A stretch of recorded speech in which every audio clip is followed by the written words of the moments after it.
What if you could invest in hundreds of top companies with just a single purchase? Seriously, imagine for a second ditching the anxiety of trying to pick the next big winning stock. You know that feeling, right? Constantly worrying if your pick is going to crash tomorrow? Well, what if instead you could just own a piece of the entire market success? Welcome to The Explainer. Today, we're diving into a legendary wager that absolutely proves the best way for everyday people to invest and actually build wealth. We're unpacking the ultimate showdown, Warren Buffett versus Wall Street. And by the end of this, you're going to see exactly how this massive bet gives you a literal blueprint for your own financial freedom. Section 1. The $1 Million Bet. Okay, let's set the scene here. The year is 2007. The legendary investor, Warren Buffett, the Oracle of Omaha, issued a high-stakes $1 million challenge to the absolute elite hedge fund managers of Wall Street. And one really bold contender, a firm called Protégé Partners, actually stepped up to the plate.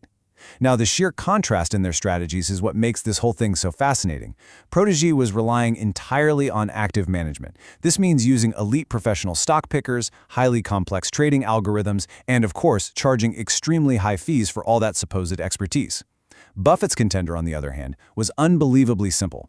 He chose passive indexing. Specifically, he just backed an unmanaged, incredibly low-cost Vanguard S&P 500 index fund.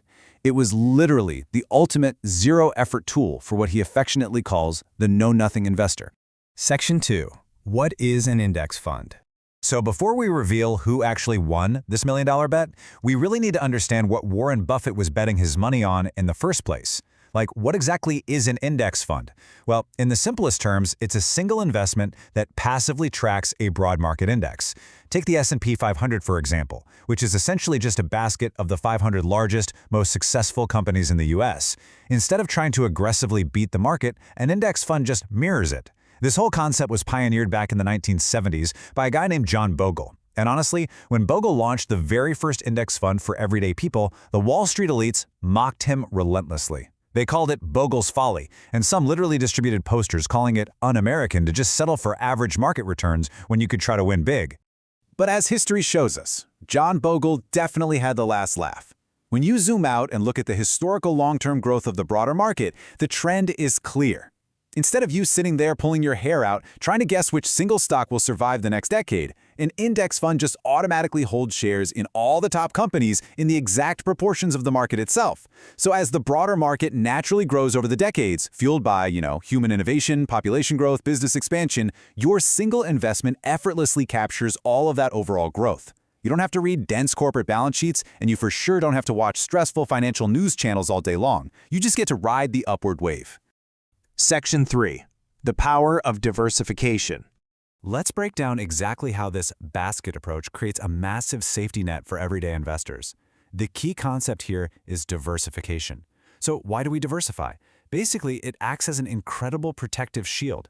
Just imagine if you put every dime of your hard-earned money into one single tech company, and then suddenly they suffer a massive scandal or go bankrupt. You could literally lose everything overnight.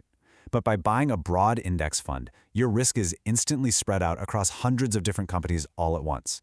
It completely eliminates your reliance on any single stock's success. If one company in that basket performs terribly, the negative impact on your overall portfolio is just a tiny blip. Why? Because 499 other companies are carrying the weight and succeeding. Plus, since these top US companies do so much of their business overseas, you're inherently capturing global economic growth at the exact same time without doing any extra work. Section 4. Active versus passive investing. Okay, now we arrive at the core conflict of our explainer today. We have the wildly expensive Wall Street method versus the cheap, highly effective passive method. When you compare the costs, the difference is staggering. Active investing comes with steep management fees, usually ranging from 0.5% to well over 1.5% annually, plus performance fees. On top of that, you get hit with massive transaction costs because these managers are constantly buying and selling stocks, desperately trying to beat the market. But then, look at passive indexing. The management fees are practically microscopic, sometimes dropping as low as 0.03%, and the trading costs are virtually non-existent because the fund basically runs on autopilot. Now, you might hear a standard hedge fund management fee of 2% and think, well, 2%, that sounds pretty small. But over a timeline of 20 or 30 years, this fee mathematically devours your compounding returns. If your money doubles over a decade, the hedge fund takes a massive, disproportionate cut of that growth just for managing it. And honestly, here's the wildest part of the active management industry. Those managers get paid that 2% fee regardless of whether they actually make you money or lose it. They win even if you lose. Warren Buffett doesn't believe in magical thinking, right? He believes in math. As he perfectly summarized it, I think that the people who buy those index funds will get better results because it's just a matter of math. It really is that simple. Because passive investors pay significantly lower costs year after year, they fundamentally must outperform active investors as a group over the long haul. Those high fees act like a heavy anchor just dragging down the active investors' total returns. Section 5. Why Warren Buffett won. So this brings us right back to that $1 million bet. After 10 long years, it was finally time to tally the score. And the results? Absolutely dramatic. The boring, completely unmanaged S&P 500 index fund completely crushed the elite crew of highly paid hedge fund managers.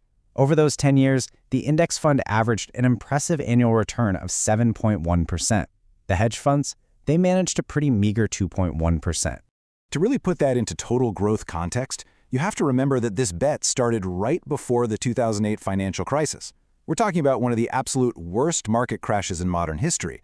But even with that massive, terrifying drop right at the beginning, over the full decade, the S&P 500 gained 125.8%. Meanwhile, the absolute best-performing hedge fund of the Wall Street bunch only gained 87.7%. In fact, for 9 straight years after that 2008 crisis, those incredibly expensive funds trailed the simple index fund. It proved beyond a shadow of a doubt that outguessing the market is nearly impossible, especially during a severe economic crisis. As Buffett noted after handily winning the wager, a low-cost index fund is the most sensible equity investment for the great majority of investors. And this isn't just some fun theory to debate. It is a proven mathematical fact that the know-nothing investor who simply buys a broad index and sits tight for decades will emerge victorious. It's an incredibly empowering realization, isn't it? You really don't need to be a financial genius to win this game. And Warren Buffett truly puts his money where his mouth is. In his own will, he famously laid out the precise instructions for his wife's inheritance. His strict mandate? Put 10% of the cash in short-term government bonds. That's essentially just ultra-safe cash equivalents to ensure she has liquid money available. And then put the other 90% in a very low-cost Vanguard S&P 500 index fund. I mean, that is the ultimate endorsement of this strategy from one of the richest men on earth. Section 6. The long-term mindset. So how can you adopt this billionaire's mindset for your own wealth-building journey? I absolutely love this humorous insight from Buffett. He says, lethargy, bordering on sloth, should remain the cornerstone of an investment style, which is highly reassuring for beginners. Basically, doing absolutely nothing and actively avoiding the temptation to constantly trade, check your portfolio, or react to whatever panic is on the daily news, that is actually your greatest superpower. The path to financial success for a beginner is remarkably straightforward. Step 1. Buy a broad, low-cost index fund like the S&P 500. Step 2. Accumulate shares consistently over a long period. Just buy a little bit more every month, regardless of what the market is doing. And step 3, never, ever panic and sell when the news is bad.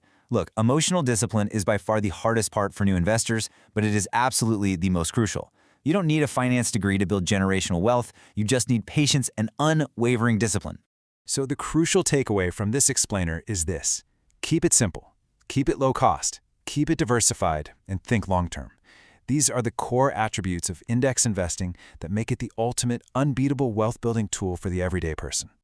Which leaves us with one final empowering question. Are you ready to stop guessing and start growing? By ditching the anxiety of stock picking and simply letting the broader market work for you, your journey to long-term wealth can literally start right now. What are you waiting for?